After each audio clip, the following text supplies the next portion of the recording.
Assalamu alaikum. Chers élèves, on continue dans la glycémie. Aujourd'hui, on arrive à la partie 2 de la glycémie. On a vu la définition de la glycémie. On a dit que la glycémie, c'est le taux de glucose dans le sang. La valeur est comprise entre 0,8 et 1,1 g par litre. La glycosyrie, c'est le taux de glucose dans l'urine. Hyperglycémie, c'est le taux. C'est quand la glycémie dépasse 1,2. Hypoglycémie quand la glycémie est inférieure à 0,7 g par litre. La régulation de la glycémie est basée sur deux organes, l'un appelé le foie et l'autre appelé le pancréas. Le foie assure des opérations, la glycogénogenèse et la glycogénolyse. La glycogénogenèse diminue la glycémie et la glycogénolyse augmente la glycémie. Et le pancréas contrôle les opérations de foie, c'est l'effet de ces hormones pancréatiques, c'est l'effet de l'insuline et c'est l'effet de glucagon. Aujourd'hui, on arrive aux les maladies qui caractérisent l'augmentation de la glycémie. Il s'agit de diabète. Le diabète, c'est une maladie caractérisée par l'augmentation de la glycémie. Il existe deux types de la glycémie de diabète. L'un appelé le diabète insulinodépendant dit ou type 1. Ça, il est caractérisé par l'absence de l'insuline. Il y a un autre type appelé le type 2 ou DNID. C'est marqué par les anomalies au niveau du foie, au niveau des hormones des récepteurs hépatiques. Donc, le diabète, c'est quoi? C'est l'augmentation de la glycémie. Et il existe deux types. L'un appelé DID et l'autre appelé DNID. Le DID, c'est quoi? C'est l'absence de l'insuline. Alors que le type de DNID, c'est quoi? Il y a une anomalie au niveau des récepteurs hépatiques. Cela veut dire que anomalie au niveau du foie. Donc, en général, il existe deux types de diabète. L'un appelé DID et l'autre appelé DNID. DNID, la différence entre DID et DNID, c'est quoi? DNID, c'est l'augmentation de la glycémie suite à l'absence de l'insuline. Alors que DNID, c'est quoi? C'est l'augmentation de la glycémie suite à une anomalie au niveau du foie. Maintenant, le contrôle du système nerveux. Le système nerveux est contrôlé par le bulbe rachidien à partir de l'intermédiaire des nerfs pneumogastriques, ou le nerf orthosympathique. Quand la glycémie elle augmente, ça, il stimule le nerf pneumogastrique qui stimule la cellule bêta qui sécrète l'insuline qui va provoquer la régulation de la glycémie. On sait qu'il existe un seul hormone qui diminue la glycémie, c'est l'insuline. C'est le seul hormone hypoglycémiante. Alors que pour augmenter la glycémie, il existe plusieurs hormones qui sont responsables d'augmenter la glycémie. Ça, c'est la régulation de la glycémie, régulation nerveuse.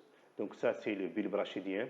Et ça, c'est le nerf pneumogastrique. Et ça, c'est le pancréas. Donc, si la glycémie elle est supérieure à la valeur de 1,2, ça, elle stimule le nerf pneumogastrique qui va stimuler les cellules bêta, qui va sécréter l'insuline, qui va provoquer la diminution de la glycémie. On va faire un exercice sur la glycémie. Donc, on a ici 3 hommes, X, Y, Z. Ici, regardez le tableau ici. On a utilisé un repas riche en glucides. Après quelques heures, on a constaté que la glycémie pour Y et Z reste très élevée. X est inférieur. C'est pour ça qu'on a dit que X, Y et Z sont des individus qui ont cette maladie. Après, il a demandé que nommer la maladie en question. Cette maladie, c'est appelé le DID. Donc, on sait que le DID, il y a deux types, soit DID, soit DNID. Donc, elle a pris des cellules de X et de Y et de Z, il a mélangé avec de l'insuline. X, c'est l'individu normal. Ici, il sert comme un individu témoin. Regardez X, Y, à la présence de l'insuline, il devient individu normal comme X. Donc, X, elle manque l'insuline tellement. Donc, c'est pour cela, X, cette maladie de X, c'est causé par l'absence de l'insuline. Alors que pour Z, même à la présence de l'insuline, la glycémie reste très élevée. Donc, il a demandé de justifier l'utilisation de l'insuline radioactive pour faciliter l'opération. Maintenant, quel est le type de Y et Z? Donc, on constate que Y, quand il y a l'insuline, il devient un individu presque normal. Donc, la maladie causée de Y, c'est quoi? C'est l'absence de l'insuline. Donc, c'est type DID, type 1. OK. Pour Z, même à la présence de l'insuline, la glycémie reste très élevée parce que l'insuline ne travaille pas, ne fonctionne pas. Donc, le Z, c'est type DNID. Donc, Y type DID et Z type DNID. Enfin, il a demandé l'injection quotidienne des doses suffisantes de l'insuline assure-t-elle une glycémie? Donc, si on injecte normalement l'insuline, il va corriger que l'individu X seulement. Il ne va pas corriger l'individu Z, parce que l'individu X, il est caractérisé par l'absence de l'insuline. Donc, il est corrigé par l'injection de l'insuline. Donc, ça, c'est presque l'essentiel de la partie de la glycémie. On sait maintenant c'est quoi la glycémie, c'est le taux de glucose dans le sang. La glycosylie, c'est quoi? C'est le taux de glucose dans l'urine.